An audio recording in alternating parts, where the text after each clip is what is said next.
I think the transparency, people, clarity is kindness. I'm sure the more transparent that any institution can be about why and how they make decisions, it's always going to be better for continued relationships.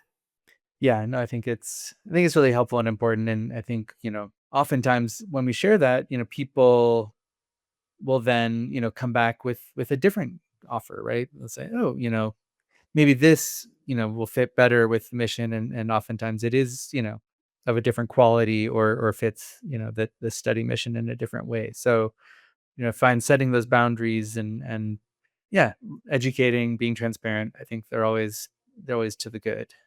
So, and the same is true. We have, DU, I think if it's unique, but we, in addition to the university art collections, have the Center for Art Collection Ethics on campus, which is overseen by Elizabeth Campbell, who's a faculty member in the history department.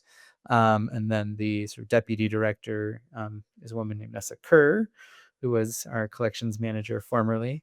And together they put on programming, sort of raise awareness, all related to all the ethics that go on in collecting. Elizabeth Campbell's particular area of expertise is Nazi looted art and restitution. And so there is a particular emphasis there. But the Center for Art Collection Ethics runs provenance workshops, has a sort of certification program every summer that trains emerging practitioners in the field. And so we work closely with them as we sort of think about the ethics behind our collecting, in whatever that means, right? Are the objects that we have, do we need to do further research to understand the history of ownership or how an object has moved through time and space to, potentially um, right a historical wrong? Are there, more ethical ways to steward our objects in collection, and what are sort of best and smart practices in the field at the moment?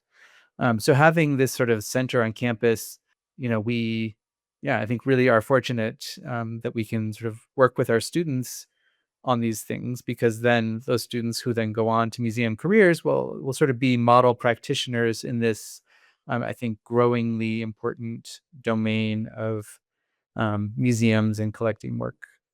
I think that's a really great point is that ethics, collecting ethics and have changed, are changing even now over time. And it's so important for people who are emerging into the field to really understand historical wrongs in how collections, many in our country and across the globe, have been collected, oftentimes at the detriment or to the detriment to or wronging someone somewhere. So that's a really great feature of DU's collection in particular, and having that center on campus.